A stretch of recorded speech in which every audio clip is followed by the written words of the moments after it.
आज के इस दिलचस्प जायजे में खुशामदीद। चलें बगैर किसी ताखीर के सीधे मई 2026 के एक इंतहाई अनोखे वाक़े पर बात करते हैं। आमतौर पर हम सब यही सोचते हैं ना कि सरकारी कामकाज और माहौलियात का तहफ़्फ़ुज़, भला इन दोनों का आपस में क्या ताल्लुक हो सकता है। यानी ये तो बिल्कुल दो अलग दुनियाओं की बातें लगती हैं। लेकिन आज हम एक ऐसी कहानी पर गौर करेंगे जिसने रिवायती दफ्तरी काम को बिल्कुल एक नए और सच कहूँ तो एक हैरानकुन अंदाज में कुदरत के साथ जोड़ दिया है।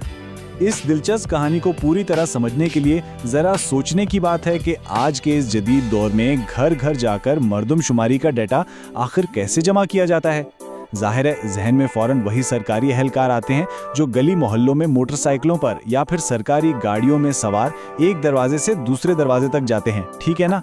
ये एक बिल्कुल आम सा रिवायती तरीका है, लेकिन जरा रुकिए, इस सारे अमल का मुकम्मल दारोमदार किस चीज पर है? पेट्रोल और उससे निकलने वाले धुएं पर। इस बात को जहन में रखिएगा, क्योंकि यही वो नुक्ता है जहां से हमारी अगली हैरत अंगेज कहानी जन्म लेती है। तो आइए देखते हैं कि ये सिलसिला कैसे आगे बढ़ता है।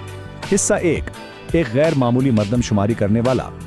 अब जरा इस जबरदस्त तजाद पर गौर करें। एक तरफ तो हमारी आजकल की आम सवारी है, यानी मोटरसाइकिल, जो धड़ाधड़ ईंधन पीती है और शोर मचाती है, और दूसरी तरफ एक बिल्कुल ही गैर रिवायती पुराने वक्तों की सवारी है, यानी घोड़ा, जिसमें ना तो कोई पेट्रोल डलता है और ना ही जर्रा बराबर धुआं निकलता है। मतलब एक जदीद सरकारी काम के लिए इस माहौल दोस्त सवारी का इंतखाब करना, ये ब्यूरोक्रेसी के इस मशीनी दौर में एक बहुत ही जबरदस्त और सच पूछें तो मुस्कुराहट बिखेरने वाला कदम है। ये सिर्फ सवारी नहीं बदली गई, बल्कि ये अपने अंदर एक बहुत गहरा पैगाम लिए हुए हैं। तो सवाल ये पैदा होता है कि इस जबरदस्त ख्याल के पीछे आखिरकार फरमा कौन है। हिस्सा 2, मिलिए मुन्ना प्रसाद गुप्ता से। ये कोई फिल्मी कहानी नहीं है, बल्कि बिल्कुल 100% हकीकी बात है। इनका नाम मुन्ना प्रसाद गुप्ता है और पेशे के लिहाज से ये इंडिया की रियासत झारखंड में एक उस्ताद हैं। हम जानते हैं कि इंडिया में खास तौर पर मर्दमशुमारी जैसे बड़े और मुश्किल कामों में असातिज़ा का फील्ड वर्क में कितना अहम किरदार होता है। और फिर झारखंड तो वैसे भी अपने घने जंगलात और कुदरती खूबसूरती के लिए मशहूर है। तो ऐसे इलाके में एक उस्ताद की तरफ से माहौलियात की बका के लिए इतना अनोखा कदम उठाना, ये बलाशुबा अपने आप में एक बहुत बड़ा और अमली सबक है। मुन्ना प्रसाद के काम का तरीकाकार कुछ यूं है कि सबसे पहले तो उन्होंने शोरी तौर पर बिल्कुल पक्के इरादे के साथ मोटरसाइकिल का इस्तेमाल मुकम्मल तौर पर तर्क कर दिया।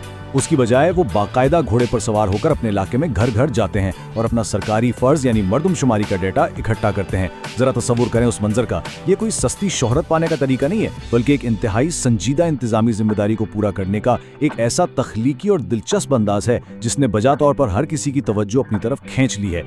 लेकिन इस सब के पीछे असल मुहर्रिक क्या है? जाहिर है मुन्ना प्रसाद ने यह फैसला महज किसी घुड़सवारी के शौक में तो नहीं किया होगा। उनका हदफ शीशे की तरह साफ है, और वो है पेट्रोल की बचत।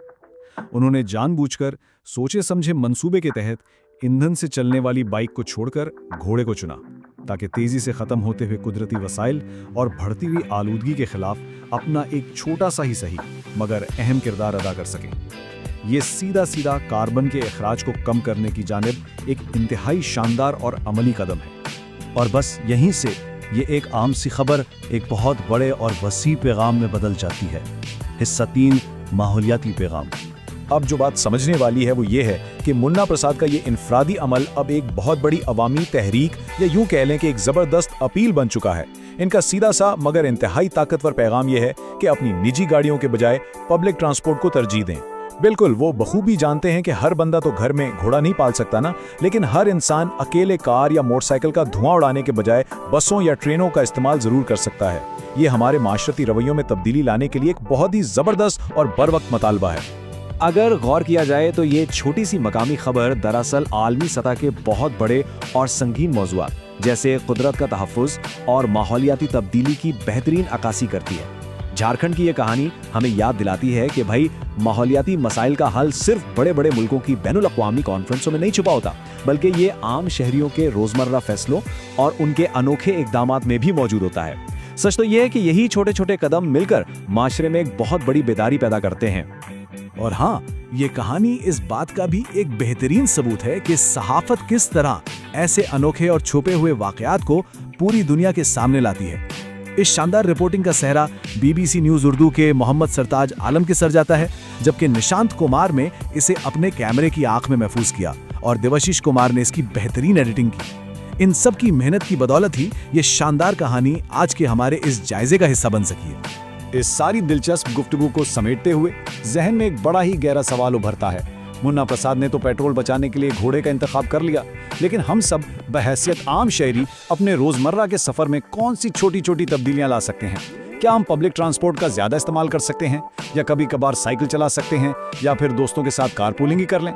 जरा सोचें कि इनफरादी सतह पर किए गए ये छोटे छोटे फैसले अगर मिल जाएं तो इस जमीन की फिजा पर कितना बड़ा और मुस्बत असर डाल सकते हैं। आज के इस तज्ज़िये को देखने का बहुत शुक्रिया, और सच कहूं तो ये आखिरी सवाल एक ऐसा सवाल है जो हम सब के लिए इंतहाई काबिल गौर है।